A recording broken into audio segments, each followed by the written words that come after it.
Hello साथीहरूलाई हेर्नुहोस् है। अब मैले यो कटिङ गरिसकेको छु।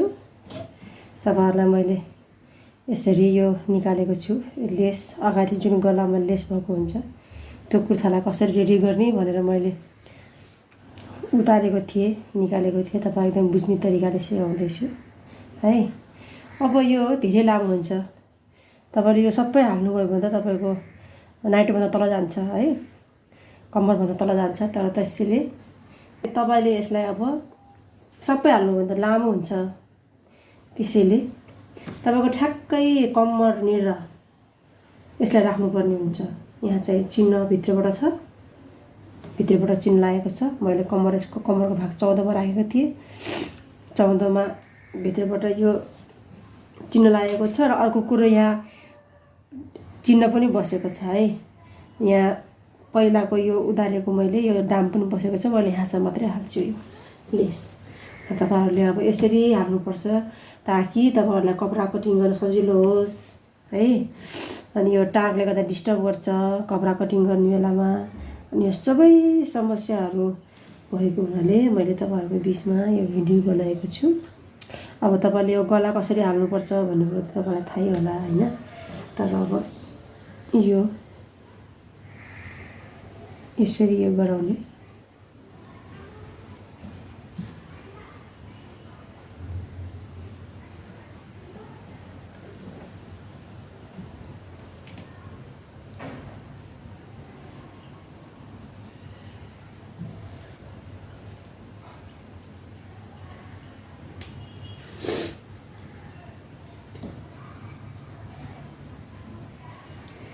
यसरी यसलाई भित्रबाट राख्ने।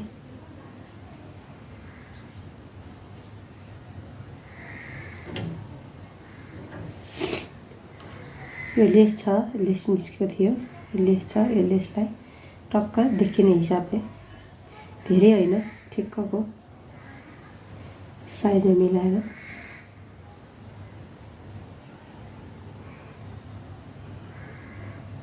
ल यसरी।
ल हेर्नुहोस्, यो बिचमा भयो है, एकदमै बिचमा जस्तो पहिला किन्दाखेरि थियो त्यस्तै नै मैले अहिले फिट गरेँ यसलाई।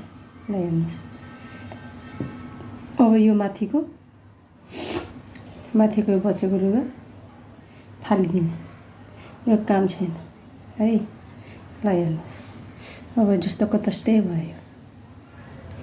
त्यसैले तपाईँको कुर्तामा, पिसको कुर्तीमा यस्तो कपडा भयो भने यस्तो लेसहरू छ भने निकालेर राख्नुहोस् अनि यसलाई पछि फिट गर्नुहोस्। अनि त्यसपछि यसलाई फिट गरेपछि बल्ल तपाईँले गलामा पाइपिङ हाल्ने हो कि हैन, पाइपिङ हाल्नुहुन्छ कि तपाईँले यसमा तुरपाई पनि गराउनुहुन्छ कि के गर्नुहुन्छ, तपाईँलाई के सजिलो लाग्छ त्यही बनाउनुहोस्।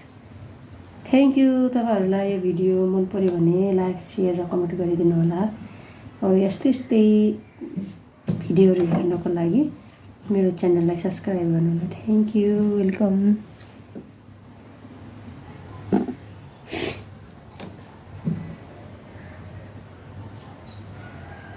तपाईँलाई मैले यो बाउलामा नपुगेपछि कसरी काखीमा अलिकति कम भयो भने कसरी गर्ने भनेर देखाएँ, कटिङ गरेको थिएँ है। तपाईँलाई म एउटा यो स्याम्पलको लागि देखाउँदैछु कसरी सिलाउने भनेर। यो चाहिँ कटिङ गरेको भयो, कसरी गाँस गर्ने भनेर। यसलाई यो चुच्चुपट्टिलाई यसरी राख्नुहोस्, यसलाई यसरी सिलाउनुहोस्।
ल हेर्नुहोस्, एउटा पट्टा जोडेँ मैले, अब अर्को पट्टा जोड्दैछु।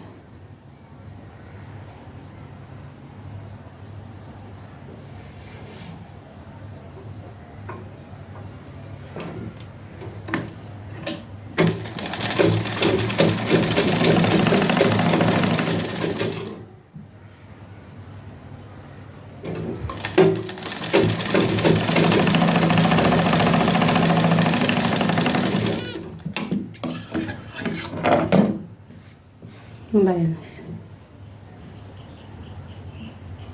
यसरी नै जोड्नुहोस् है। त्यसपछि इन्टरलक गरिदिनुहोस्।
मैले इन्टरलक पनि गरेँ। अब यसलाई यस्तो फर्काएर यहाँबाट मसिनो हानिदिनु सिलाई।